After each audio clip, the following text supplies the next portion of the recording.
Value of Words, 4th edition, is delighted to present an intercontinental dialogue because Professor Ishtiaq Ahmed, the senior-most professor and the senior-most speaker amongst us, is at Stockholm. I am calling from Missouri, India, and Atul is in the US. So it's actually an intercontinental dialogue on the Garrison State, on Pakistan. And, it also fits very well into another session that we had in WOW, which is called Punjab, A Century of Violence, in which we were looking at a poem written by Nanak Singh called Khooni Baisakhi in 1919 after the Jallianwala Bagh massacre. And then we looked at a book called The Radiance of a Thousand Suns by Manpreet Sodhi Someshwar, in which she talked about the partition, she talked about 71, she talked about 1984, she talked about what happened in the riots, and about how it impacted women. So before I introduce the two speakers who have very eminent credentials to speak on the subject, let me share with the speakers and with my participants my credibility to be here. Way back in 1999-2000, I was a guest scholar at the Brookings Institution, and at the same time, General Jahangir Karamat was also a guest scholar at Brookings Institution, and therefore that gave us, along with Professor Stephen Cohen, a fairly good insight into the way the armies of both India and Pakistan think about themselves, think about the nation, and think about each other. I worked during that time on the possibilities of collaboration between India and Pakistan on trade and commerce, but obviously after Kargil, all that work did not bear much fruit. So let me now introduce my panelists today. The main panel, or the main person whose book we are discussing, is Professor Ishtiaq Ahmed. Professor Ishtiaq Ahmed has got his PhD in political science from Stockholm University. He's a Punjabi. His email, Billu Mia, reflects his strong credentials of being a proud Punjabi as well as a scholar. He's worked and written several books, and in addition to the book that he's written that we are discussing today, Pakistan, the Garrison State, his new work on Jinnah is also going to be a seminal work on the subject. And we'll be discussing Pakistan, the Garrison State, about which Atul will be raising a lot of questions, and maybe I'll intervene once or twice. I'm very pleased to present Atul Singh to you because I've trained him. And for all the good things he's done, a little credit should also go to me and to the academy where he first joined the service. I'm very proud of his accomplishments because he reminds me of myself in many ways. Though, of course, he's taken a far more, a route which is far more truant than I would have ever done. He currently edits the Fair Observer. He's been an IPS officer. He's been involved in counterinsurgency. He's also been a Radhakrishnan Fellow. He's done everything. He's run away from home. He runs still every day. And with these few words, let me invite Atul to lead the discussion with Professor Ishtiaq Ahmed. Over to you, Atul. Thank you, Sanjay sir, and welcome Ishtiaq Sahab. It's a great honor to be in the presence of two elders, both of whom have been great influences, both of whom have been mentors in different ways. And without further ado, in the interest of time, I pose my first question to Ishtiaq Sahab.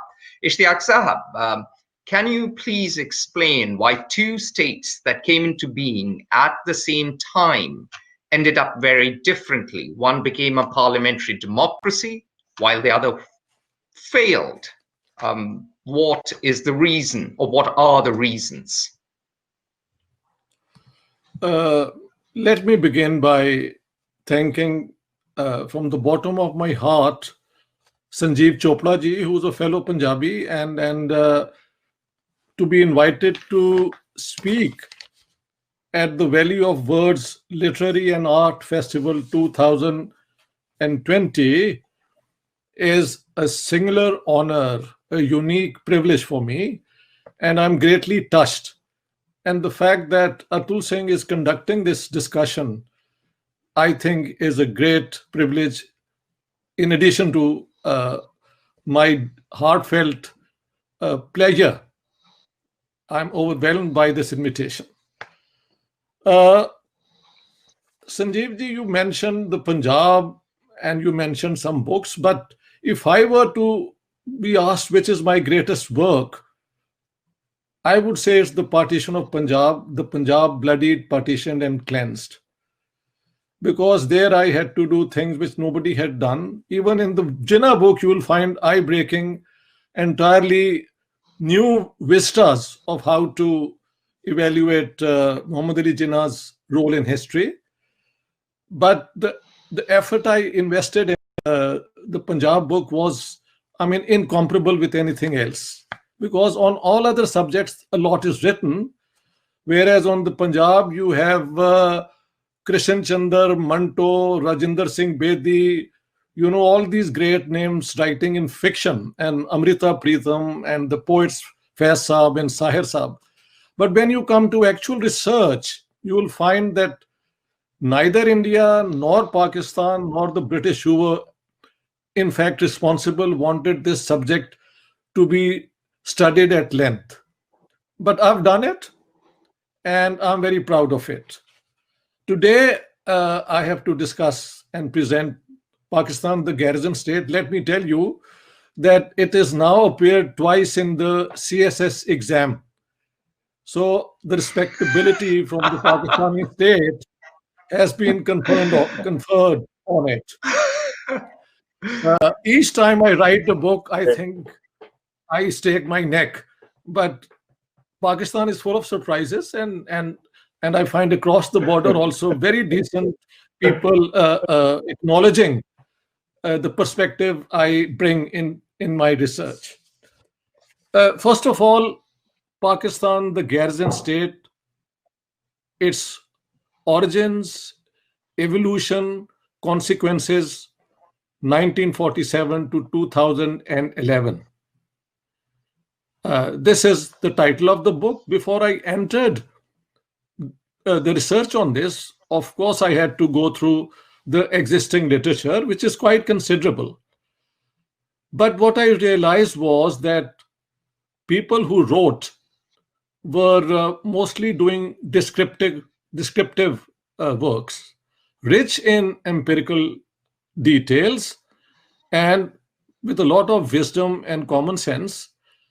But in terms of raising the level of understanding and explanation, which would require a stringent conceptual framework and a sophisticated theoretical framework, which is also innovative, there was a dearth.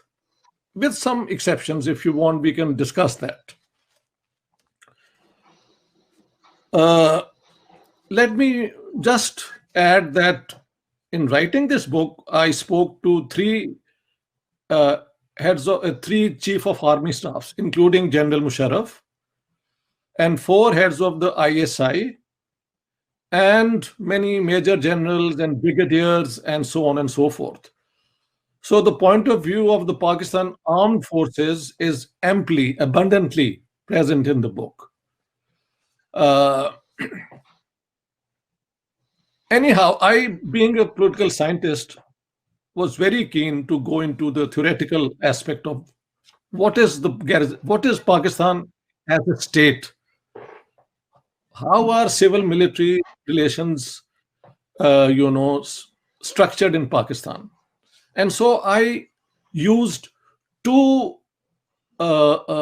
concepts, theories, developmental projects.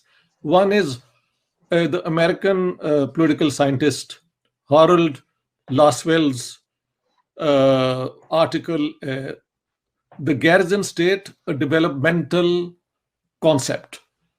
Now, he wrote this first in 1937, and then he renewed it in 1941.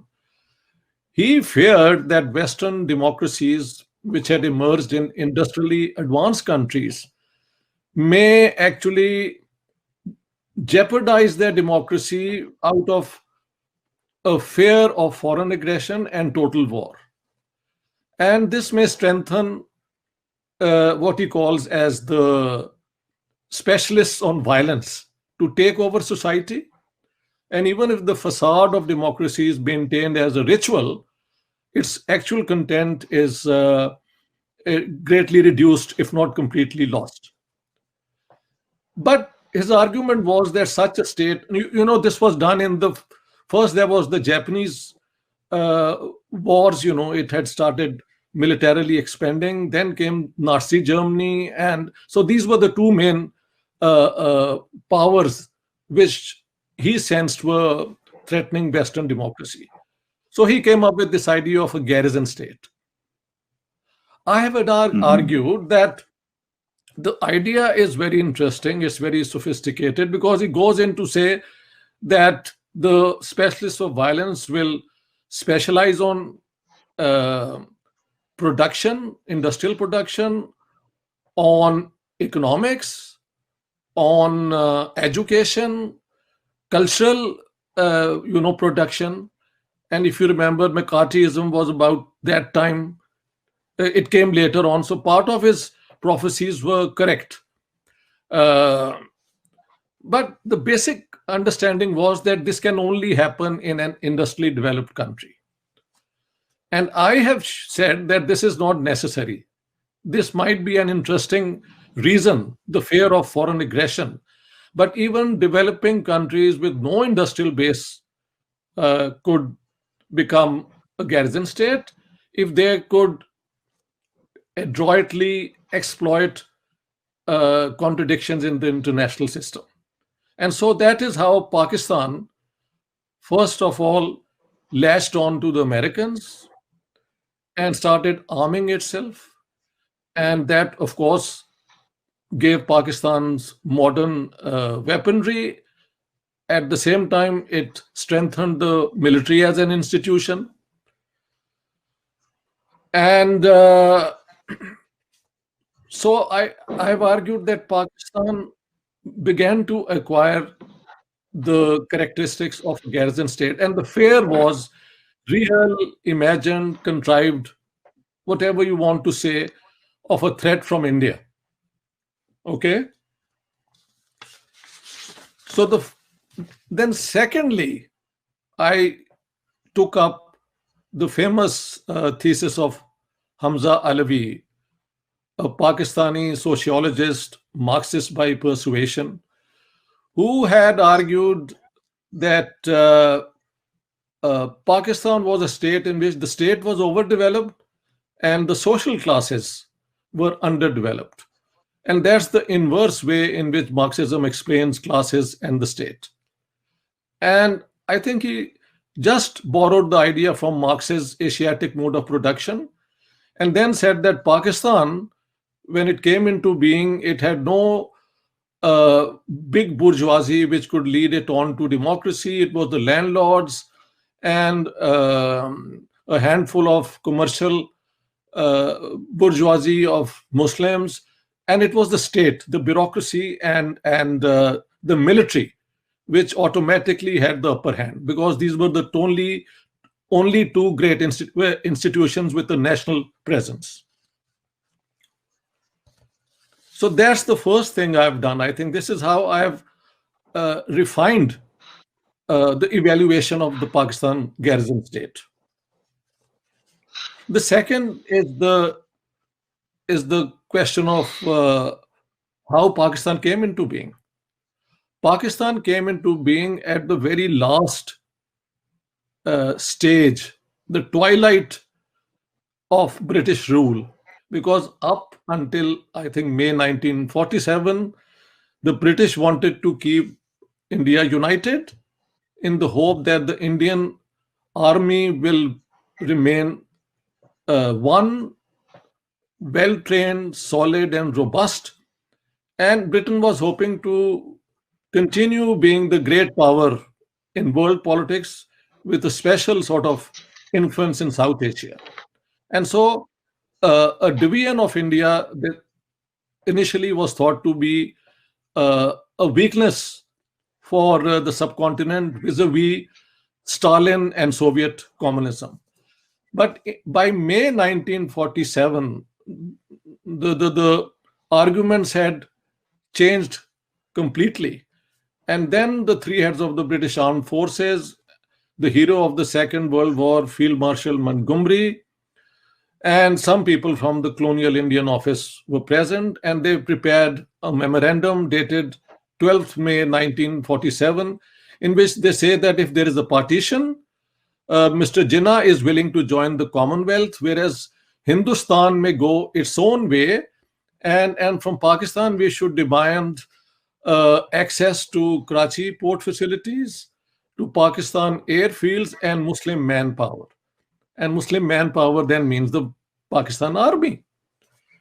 So I think Pakistan came into being without having worked out its borders, its vision of the state, and all this complicated the situation in terms of the civil military relations.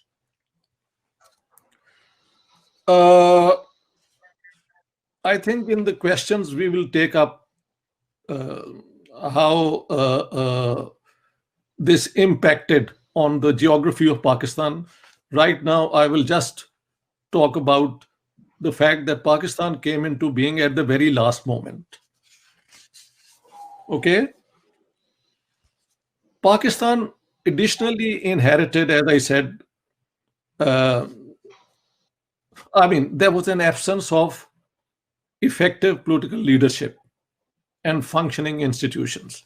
Why do I say that? Because the Muslim League was a collection of all those politicians, Muslim politicians, who wanted somehow to prevent India being under Congress rule in a united India. Why? Because they feared that it would mean the end of their privileges as the landlord class of the Punjab, Sindh, parts of Northwest Frontier, although, the Northwest Frontier was allied to the Congress. And in Balochistan, there were tribal leaders. So that was the reason they joined the Muslim League. Once the Muslim League comes into being, there was nothing uniting them. We'll come to that in the question sessions as well. Anyhow, let me say that after the death of Jinnah, who was the leader around which everybody assembled despite their differences, and then of Liaquat Ali Khan in 1951 when he was assassinated, anyone with a national sort of following or recognition, there wasn't anyone else. The rest were lesser people of no great weight, maybe locally in their own provinces and so on and so forth. So we find that's another reason why Pakistan could not put into place effective political leadership and functioning institutions. Another complication which perhaps we'll revisit in the questions is the foundational Islamic Muslim ideology of Pakistan. That's I have highlighted very, very emphatically.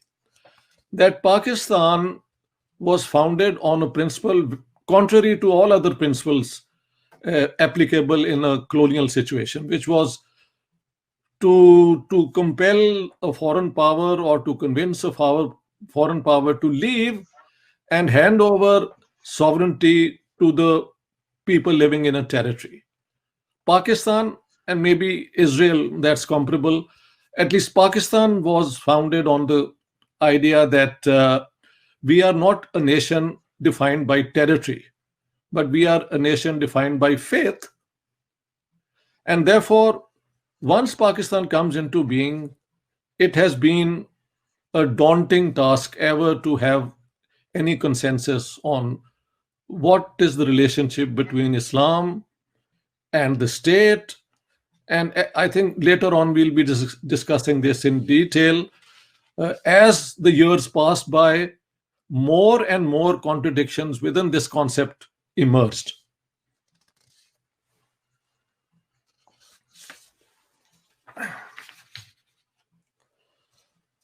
I think if we now sort of sum up this process. What I'm saying is, externally, Pakistan had this feeling of insecurity. It had come into being in a great hurry. And maybe I should mention that this hurry was accompanied by unprecedented communal riots, which resulted in at least 1 million Hindus, Muslims, and Sikhs dead, 14 to 15 million people uprooted, and they had to run across the international border for safety. And as we all know, I need not emphasize this, a number of territorial disputes over the sharing of the British kitty and colonial assets also were bequeathed by this bloody partition to India and Pakistan. So from day one, there has been this feeling of, if let's say, from animosity, hostility, to at least suspicion, very strong suspicion about each other's intentions.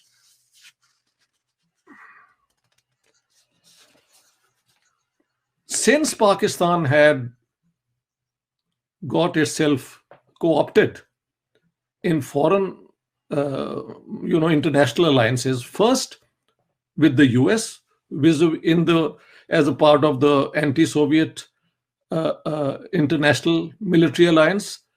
Then, after the Sino-Indian War, 1962, Pakistan started cultivating China, and the China-Pakistan relationship, we all know, is now a very close one. Then and that has been, getting military aid primarily. Economic aid, I don't know. We now have CPEC and all that we can take up later.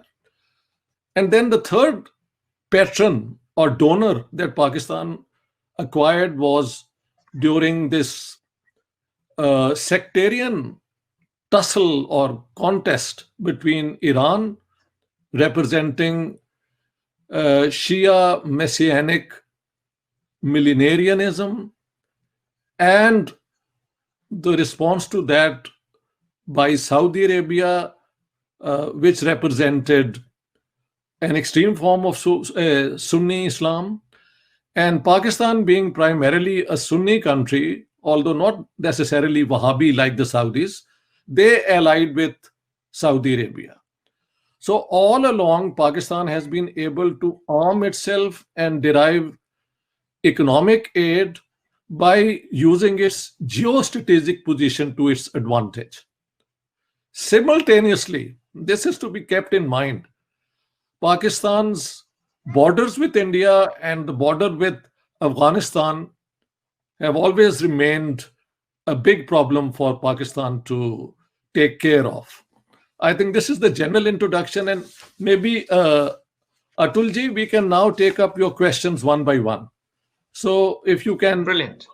start with the first question. Yeah, so and the then first- we'll go. Yeah, perfect. So the first Yes. question is, can you please explain why two states came into being, the two states that came into being at the same time ended up very differently. One became a parliamentary democracy and the other did not manage the same destiny.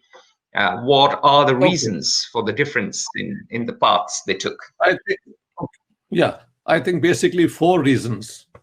As I said, the Muslim League had no vision. Mr. Jinnah had no vision. His whole genius, if you want to call his skills as a lawyer, were invested in justifying the partition of India. And then he made promises to Muslims who had to be mobilized for this project. And those promises, as we now know, contradict one another, To some, he said Pakistan will be an Islamic state with the Sharia as the supreme law. Then on 11th August, famously, he said, in this great state of Pakistan, Hindus will cease to be Hindus and Muslims will cease to be Muslims, not in a religious sense, but as citizens of the state.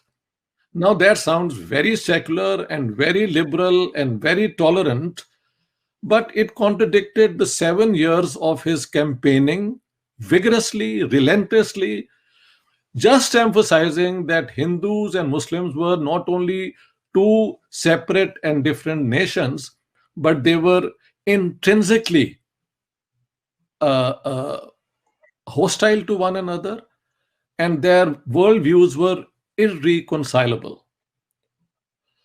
So the 11th August speech, if you like, I can elaborate why I thought he made it, but we can just note that that's the only speech of its kind which people can say is secular.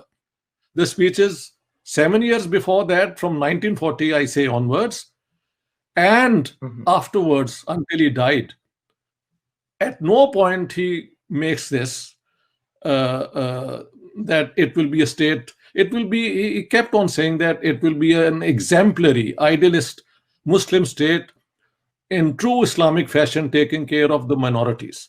But there is a clear distinction that when he addresses Pakistanis, it's like the Muslims of Pakistan, whereas the minorities can hope to benefit from the generosity of Muslims and of Pakistan and so on. So, in contrast to that, the Indian National Congress had worked out its ideology, if you want to call it, already when it declared itself as a secular party open to all Indians, irrespective of their religion, so on and so forth. It based its nationalism on the basis of territoriality, Wataniyat, common homeland of all Indians. Then I would say the 1928 Nehru Report, followed by the 1931 declaration at Karachi on fundamental rights. In the same year, and this is often forgotten, there is another resolution passed by the Indian National Congress assuring minorities that their personal law will not be affected by this package of fundamental rights. And fourthly, the 1932 Pune Pact with Dr. Ambedkar. All four are there in the Indian Constitution. India is a federation with an effective, strong center as proposed in the Nehru Report, and the fundamental rights mentioned in the Constitution, and this problem which has emerged later on, that this exemption for Muslims is now a problem, I believe, in India. But it was done in good faith. The reason was very simple. If the Orthodox Muslims like the Jamiat-ul-Ulama-e-Hind were to support Congress and not Muslim League, it had to claim that it is protecting what was very dear to, let's say, the Orthodox Muslims, which is personal law. Okay, so I mean, there was a gentleman's agreement and this was retained in the Constitution. I don't find that Nehru did it to create a vote bank. I think this is all very base sort of propaganda. He was a gentleman who kept his word, simple as that. After all, the Jamiat-ul-Ulama-e-Hind stood by his side and supported Congress till the very end.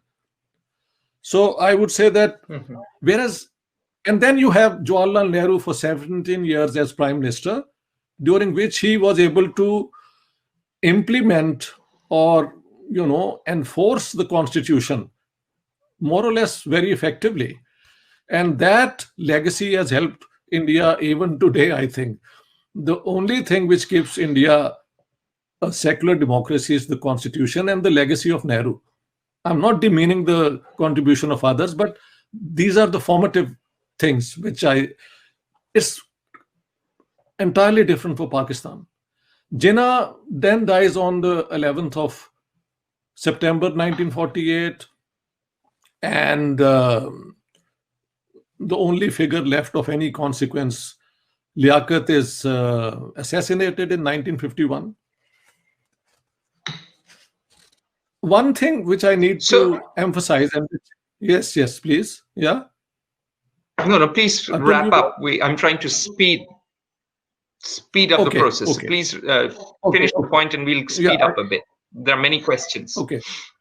Yeah, I do understand. I would just like to add one thing, that while Governor General of Pakistan, Jinnah Sahab acquired powers hitherto unknown even to the Viceroy, and he exercised them in a manner which was militant to the whole idea of constitutional parliamentary democracy.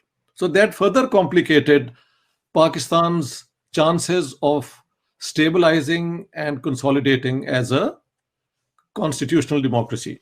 You can now have your second question. Okay. Yeah, so I'm finished. we've talked about the reasons why these two states ended up differently, but let's go back to geography, which you mentioned Yeah. early on. Okay. How did Pakistan's peculiar geography shape its doctrines of national security, its insecurities about being besieged, and lead to what you call the garrison state? Once again, it's a big question, but I'll try to be very brief. Okay. So the first point Yeah. is, we have to remember the logic on which the partition was based. Jinnah Sahab wanted India to be partitioned on a religious basis, Yeah. so that areas where the Muslims were in a majority in the northwestern and northeastern zones of India were separated and given to Pakistan. But he wanted the whole of Punjab and the whole of Bengal to be given to Pakistan as well. The Sikhs of Punjab initially, but later on, Congress on the 8th of March 1947, as late as that, until then they were trying to keep India united. They threw their weight behind the Sikh demand and then demanded that the same principle be applied to Bengal. So ultimately, in the final partition which took place, and there is a whole process of how Bengal and Punjab voted for partition. If you want, I can respond to it, but it was all done in a procedure laid down by the 6th June 1947 partition plan. Okay, so these parts were then given to India, and that's where I think this insecurity really emerges. Had the whole of Punjab been given to Pakistan, the international border would be on the neck of Delhi, which was only 15 miles away from the international border. It's the other way around. It ended up on the neck of Lahore, which was 15 miles from the Indian border. And then all major cities in Punjab, you can say Sheikhupura, birth of Guru Nanak, Gujranwala, Gujarat, Sialkot, they are all within a range of 15 to 30 miles, I would say even kilometers. So in a land war, with India having massive chances of what is known as strategic depth, it could withdraw from Amritsar to Jalandhar, Ludhiana before Pakistan could reach Delhi. But once you break through Pakistan at any point, West Pakistan is divided into two. And the further complication was that East Pakistan from the very beginning was left without any credible defense of any sort. So in the 65 war, if the Indians wanted, they could just walk into East Pakistan. They did not. They waited until 1971, where there was an uprising of Bengalis who didn't want to be a part of Pakistan, and then they intervened and Pakistan was broken up. So I think geography has been the bane of Pakistan, complicated by the fact that on the west of West Pakistan, the Durand line was disputed by Afghanistan. But in another way, this also qualified Pakistan to get all the foreign aid from its patrons like the US, for the Soviet Union, from Saudi Arabia and China. So this is the dialectic of geography. Partly it helped Pakistan arm itself, but why it armed was also based on sound assessment of Pakistan's vulnerability. Okay, so I think this I've done quickly. Thank you. The next Thank question. you. The next question is, you mentioned that the first Prime Minister of Pakistan was assassinated. Now, what were Yeah. the consequences of this assassination, of this tragic event? As I said, it removed the only two leaders of any national importance in the Pakistani setup. Why was Liaquat Ali assassinated? I think that's also an important point, because Pakistan had started this incursion into Kashmir in the hope of quickly coming to Srinagar and delivering it as a fait accompli. That did not happen because the irregulars and the tribals who were sent in, they forgot the script they had been given, and they started looting Baramulla and other places. The plunder they would then send on trucks back to the northwest frontier Pakistan.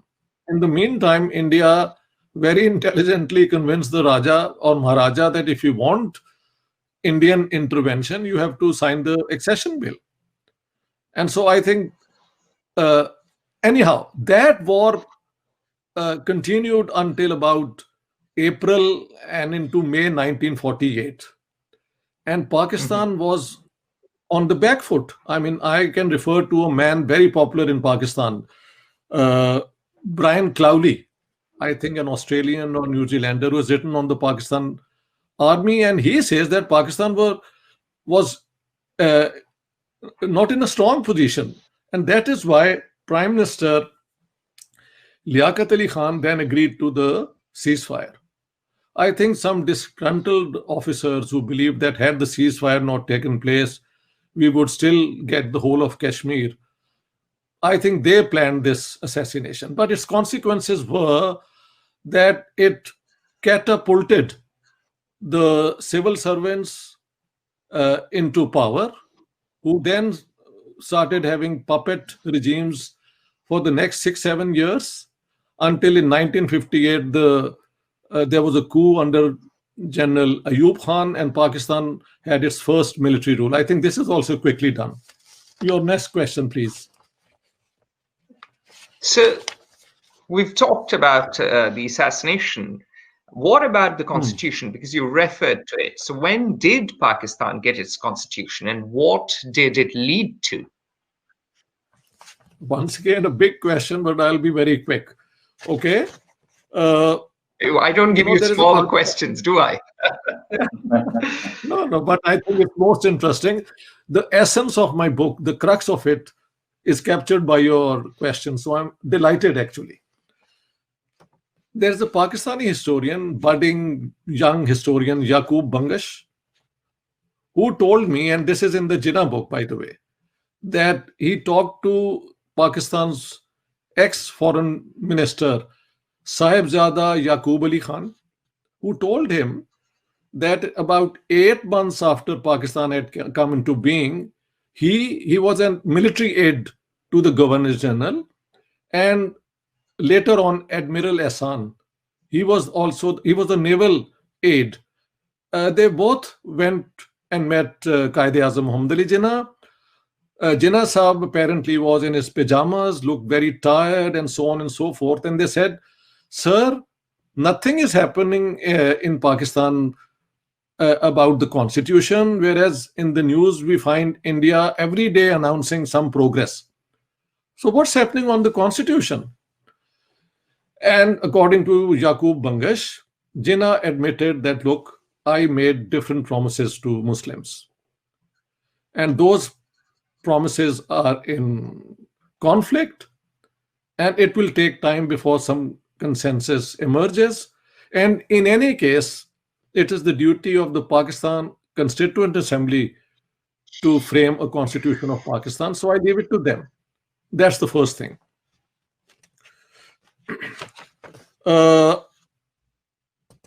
Now, I think after Jinnah Sahab died, there is no progress, no movement on the constitution until on the 7th of March, 1949, the famous Objectives Resolution is introduced in the Pakistan Constituent Assembly. You know, the Constituent Assembly inherited its members from the 1946 election. So it had all those areas represented, including East Bengal, which meant Congress representatives as well. and of those areas which were in Pakistan. So the objectives resolution declares that all sovereignty belongs to God, which he has delegated to the elected representatives of the people of Pakistan, so on and so forth. So already sovereignty belongs to God and not to the elected representatives. Was it a betrayal of Jinnah's vision of Pakistan? I have very strongly shown in my book that it was not. There was a big debate where the Congress leaders, all Hindus, said, sir, Mr. Jinnah on 11th August promised a secular state, and all the Muslims, from communists to die-hard, fundamentalists who spoke there, I think it's about 15 pages in my book of this discussion of the debate. They said, but Mr. Jinnah made promises to us as well. And those promises are about making Pakistan a Muslim state. And let me underline one thing. Sir Zafrullah, who was then foreign minister of Pakistan and belonged to the Ahmadiyya sect, he more than Maulana Shabir Ahmad Usmani, the Deobandi, who had broken from Jamiyat Ulama Hind and supported Pakistan, he more than Usmani spoke about the Quran being a complete, Islam being a complete code of life. Every sector of life, economic, political, international, cultural, educational, was to be determined in accordance with the will of God and Quran and so on. So, I mean, at that point, the differences later on, we know what happened. But on that occasion, all of them joined this chorus of saying that Pakistan has to be an Muslim state.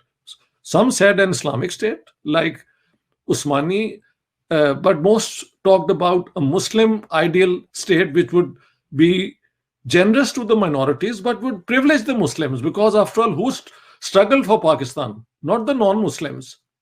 And who did Jinnah Sahib really mobilize? The Muslims.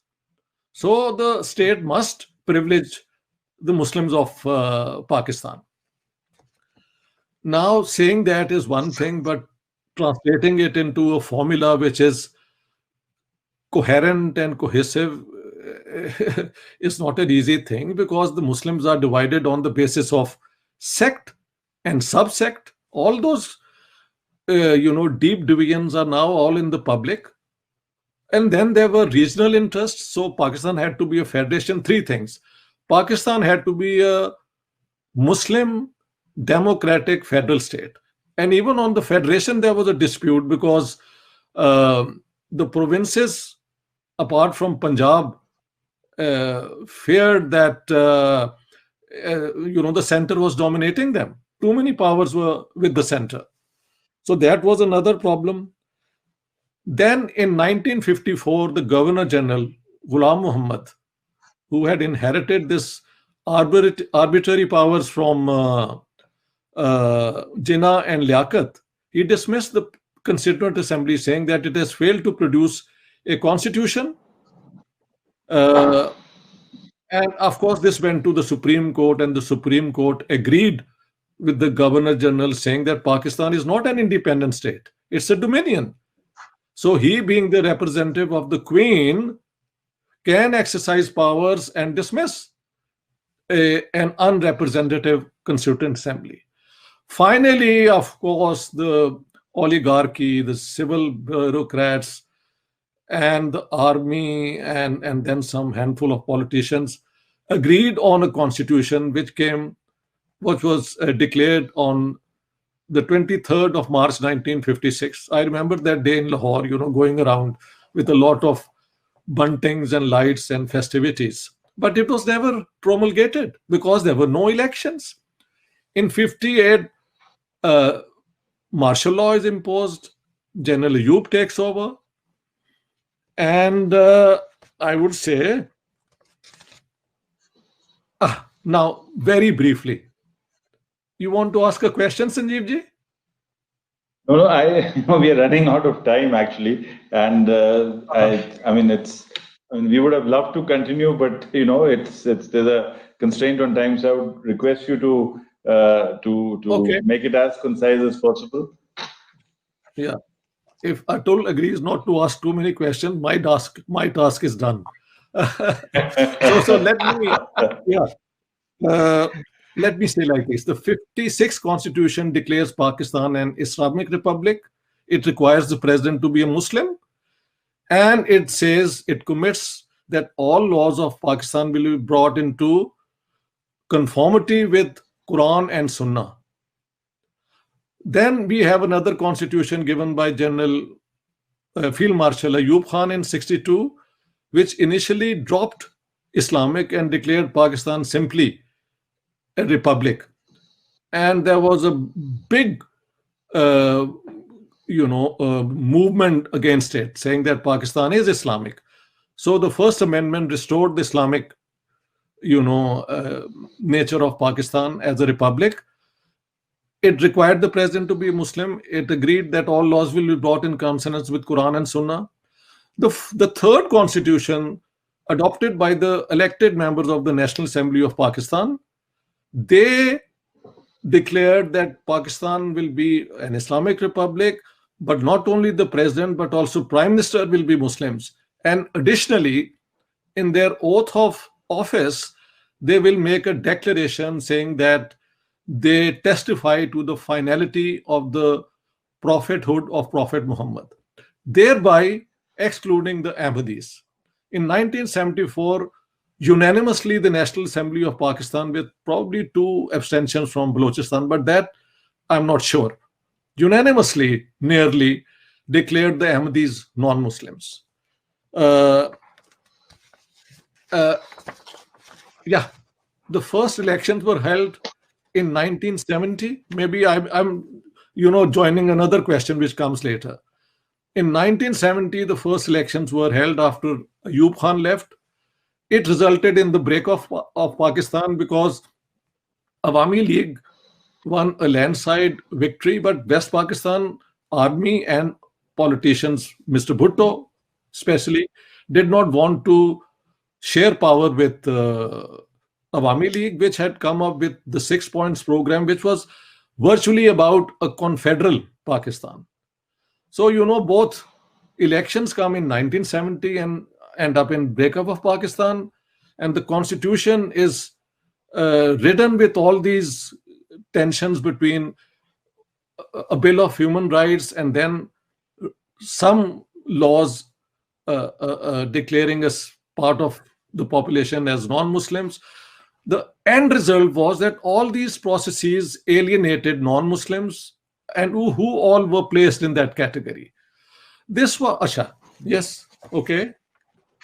Atul, I think I'll have to, draw a line here because we've already spent more than 47 minutes in a 45-minute session. But let me say that, Professor Ahmed, you're going to get a lot of questions on your chat box. And if you do not mind, I will also share your email with the listeners so that they can continue to engage with you. I must mention here that, the engagement of WOW with our neighborhood has been quite intense. In fact, Rajiv Dogra's book, The Durand's Curse, got the first prize in non-fiction category 2 years ago. We've had Tilak Deveshar coming and addressing us last year. We also had TCA Raghavan coming and addressing us on The People Next Door, as you are aware.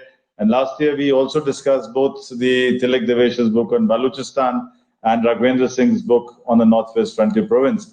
So our engagement with our neighbors has been going on, and it's in this series that what Atul and you have brought to the table is something which will continue a very intelligent dialogue, and it's very important for all of us across the borders to understand that we cannot not understand history. We've got to understand all the difficult facts about it, and as we begin to grapple with our past, we'll also be able to make our future better than ever before, because I think the one great example that I find is, that history cannot be written only in terms of decades. History has to be seen in terms of centuries. And therefore, as Professor Ishtiaq Ahmed had started, maybe at some point of time, the borders may not have the same salience as they have today. So thank you very much, Atul. Thank you very much, Professor Ishtiaq Ahmed. Thank you, Fair Observer, for first introducing me to this book.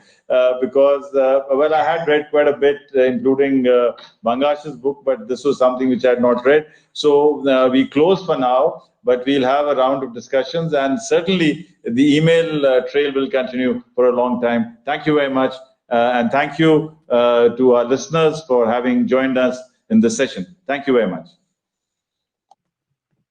Thank you. I would like to thank everyone. I'm really touched, moved. It was a great, great experience. Thank you very much.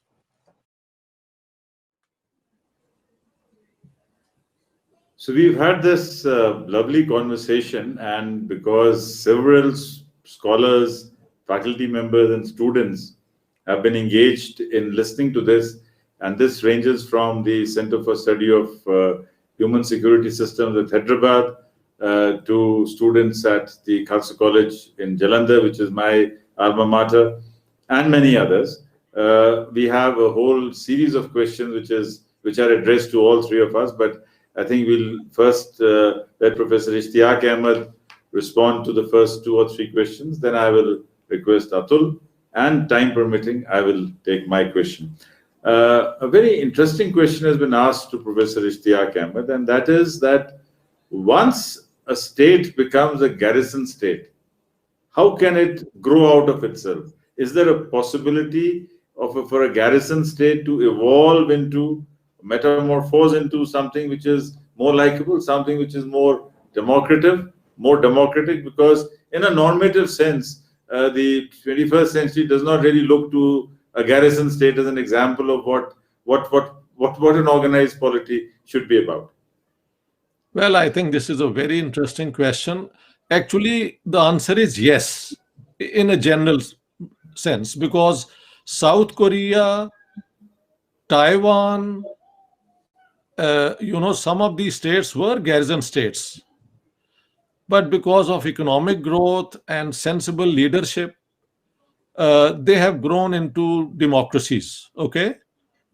So this has been possible in a number of states. One can say even Israel, I think, is a garrison state, but very intelligently for the Jews, it's a democracy, open, free democracy.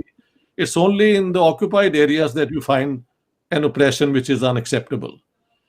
Pakistan's problem has been that it has not been just a garrison state, but a garrison state which was drafted into a major war, and that was in Afghanistan, in the so-called jihad against the Soviet Union. That inflated the ambitions of people who conducted that armed confrontation. And so it is a state with a lot of experience of how to carry out sustained warfare, And that it has put into effect, as we all know, in the Indian Kashmir, and then hit targets in India as well. Some people came and got training and then hit targets in Europe, even in the US. Now the problem is, as always happens, then that when you nurture a monster, the monster comes and at times bites your own hand, the hand that feeds. So the people that they have, trained and groomed to be mujahideen, they are all around, and there are sleeping cells and there are active organizations. And even if the Pakistani state was determined now to sort of get them under its control, it's not going to be easy. But I think Pakistan has no choice in the long run. I think we are all agreed the garrison state and its role is more or less outdated after the fall of the Soviet Union and the communist threat. Because after all, this whole string of garrison states was built by the Americans under Eisenhower, who himself was very critical of the power of the military industrial complex. But at the same time, that's when the garrison states were armed all over, to contain the Soviet Union. That role is over. So I think Pakistan at some point will have to realize that this cannot continue. Some people think that the China factor can also have some role in influencing Pakistan to put a handle on the extremist Islam. If that were to happen, that may also help. But the Chinese co-optation of Pakistan has another angle. It's partly to do with its economic ambitions. It has also to do with containment of India. So I don't know really. Pakistan is a very special case. I have been arguing for a long time that thus far Pakistan has drawn, benefit, if you want to call it, although my question is through its military geostrategic position.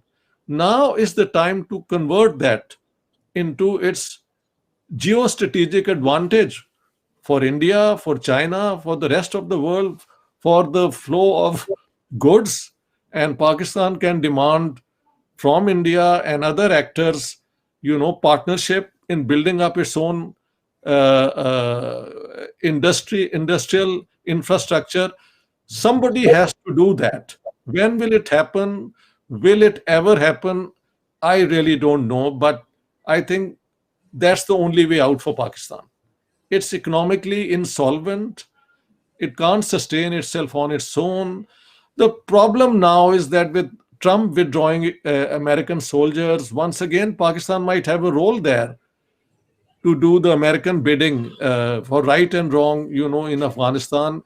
And that may include another dose of military and economic aid coming in. So it's a very fluid situation.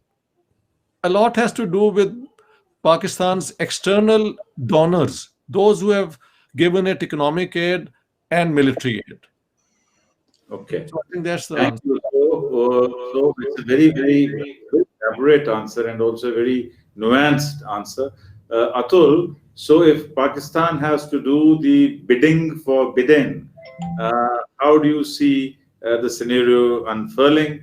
And why is it that the US of A has always supported garrison states in preference to democratic states, which they would have been more comfortable with, ideologically, perhaps? So I think let's pass the question. The assumption that always the US has always supported garrison states might have a bit of a problem. So if you look at post-World War II, Japan became a democracy. The whole of Western Europe, particularly Nazi Germany, became a democracy. It's still a democracy. In fact, the federal powers of Germany in some ways were based on the United States. Fast forward 1950s, in particular for me, the turning point comes at the end of the Korean War, 1950 to 1953. In 1953, the US turns its back on the Atlantic Declaration, turns its back on democratic ideals when Mossadegh is voted into power in Iran and first demands a fair share of revenues from British Petroleum, then Anglo-Iranian Oil Company, and eventually nationalizes Anglo-Iranian Oil Company. This sets alarm bells ringing for the Americans, who by this time have gone through the McCarthy years, who are paranoid about communism, and they now see that democracy can lead to socialism. And now they turn their back on democracy in many ways because they think, my God, we don't want another Mossadegh. Remember, it's only 6 years of India's independence. India has been independent only 6 years, 47, and Pakistan too. So then they start supporting garrison states as a bulwark against the spread of communism/socialism. By this time, India is also turning socialist. So they see democracy, particularly in the non-white world, in poorer countries, as naturally conducive to socialism. Remember, they will be behind the coup against Allende in Chile, Pinochet will take over. I could give 20 examples, but that's not moot to the point. What is moot is America takes an ideological stand that they have to fight communism in the Cold War. And if there is a trade-off between democracy on the one hand and socialism/communism, democracy can go. And that sort of has changed since 1991, at least ideologically, at least in popular discourse. Francis Fukuyama called it the end of history. Of course, there was another theory by Huntington, the clash of civilizations, both of which run their course through American life. The problem with, particularly with the democratization theory, is that old habits die hard. National security or international security, because America has 800 bases, it's modern Rome after all, mean that they have to fund some of these Frankensteins they created. And if they pull back, that would lead to instability, and that may put pressure on America as the guarantor of global peace to send troops. So they support, as Ishtiaq Sahab said, Pakistan for peacekeeping operations, and Biden may support Pakistan to keep a tab or keep a curb on the Taliban. And of course, this could be analogous to the 1980s when they funded the Pakistan to carry out the jihad in Afghanistan against the Soviets. So in one line, America has supported garrison states because of the Cold War, because of ideological reasons, to put down socialism and communism. And for that reason, the other ideal, let's say the dominant ideal of democracy, has taken a back seat. And that might happen again if security considerations come into play, because at the end of the day, America is a military and economic superpower. And like any state, it puts its interests first, and democracy can take a back seat. Okay. Thank you, Atul, for a very, I think you've been able to explain the entire historical graph on how America looked at garrison states, and it was good that you brought in the whole aspect of Iran and nationalization, and the fact that when it was a contest between democracy and socialism and their own interests, I mean, it was their own interest, which I think is the basis of the nation state. But let's move on to Professor Ishtiaq Ahmed Sahab. Question has been asked that which are the 3 best books on Pakistan? Which are those books, and why would you recommend them? Well, since the choice is 3, I would be unfair if I were not to speak like this, that the Punjab bloodied, partitioned and cleansed. This is my book. Then Pakistan, the garrison state, is second. And Jinnah, his successes, failures and role in history. I can honestly argue that I think they are the 3 best books to understand Pakistan empirically, historically, contemporaneously, and in conceptual and theoretical terms. Why these books were written is because I didn't find any other book in the field, satisfying me. But I think there are some other good books. For example, there is Hassan Askari's books on the state and society in Pakistan. It's a good, honest work. It's more descriptive, but you get a lot of data, which I've also used. And Babar, I forget his name. I'm very bad at names. There's another, there are a few other books, but I can only mention my 3 as, looking at all aspects of Pakistan. Honestly, okay, this is a very difficult question for me to answer. We've got 4 more minutes, so maybe in the next 3 minutes, you can take 1.5 minutes on the other 2 books, and then we'll thank you. I see. Which other 2 books? Punjab, Bloodied and Partition. Maybe you can talk about Jinnah, because that's your new book. So maybe you can talk about it.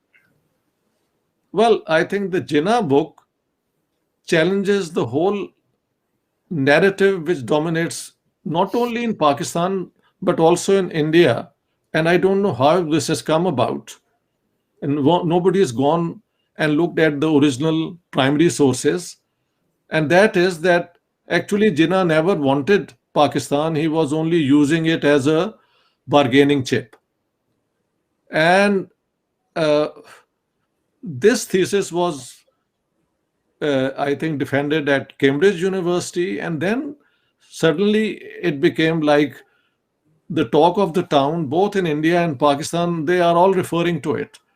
And I have shown that actually, in academic terms, there is a big problem with this thesis, because Jinnah's speeches from 1940, that is when the demand for Pakistan was made, until 1947, not a single speech, not a single statement, not a single message issued by Jinnah is in the book, either as a reference or in quotations.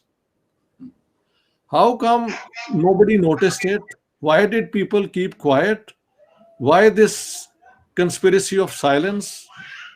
I think in India, the right wing wants to blame Nehru and Gandhi, and in Pakistan, those who believe in Pakistan say that this was Jinnah's gift, and why not also blame India for finally giving Pakistan to Jinnah? So this is how they argue. For both sides, it is equally good.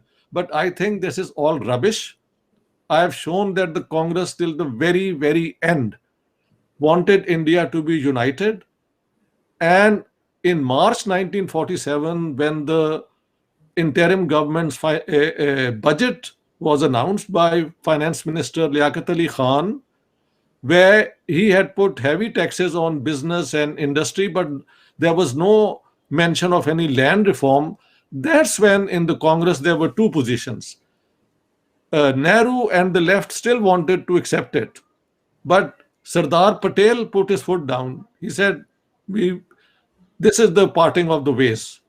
And so it is Sardar Patel who insisted that Congress take a position. So on the 8th of March 1947, the Congress High Command in Delhi passed a resolution supporting the Sikh demand for the partition of Punjab. And when this was applied to Punjab and Bengal, then Congress also wanted the partition of Bengal on the same basis. That's how, I have given the chronology and all the relevant material, all the 12 volumes of the transfer of power, I have them. And I have the latest 4 or 5 volumes of Jinnah's speeches with even reference to from where they have been taken and quoted. So my study of Jinnah is impeccable. And then I have an explanation of, once you promote an idea that Hindus and Muslims can't live together and Islam is the panacea for everything, this idea you may have used just to get a political goal accomplished, but it becomes mass consciousness. And that's what is happening in Pakistan.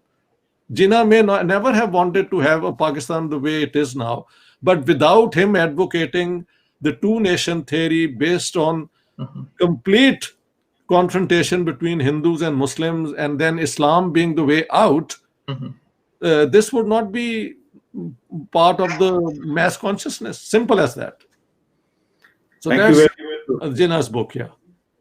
Thank you very much, Mr. Ahmed. Thank you very much, Atul. We could go on and on. We are all enjoying our conversation, and I'm sure when the panelists enjoy their conversation, I'm sure the listeners too are enjoying it. Do send us your questions, friends who are watching it, and we will forward them to Professor Ahmed and to Atul Singh, and I'm sure both of them will be able to respond to us on audio, video, or text. So with this, thank you very much. This is one of the last sessions in the Value of Words, but last, yes, but also a very meaningful and a very impactful session. So thank you very much for joining me and joining the entire team of Value of Words. Thank you so much. Good day. Thank you very much. Thank you.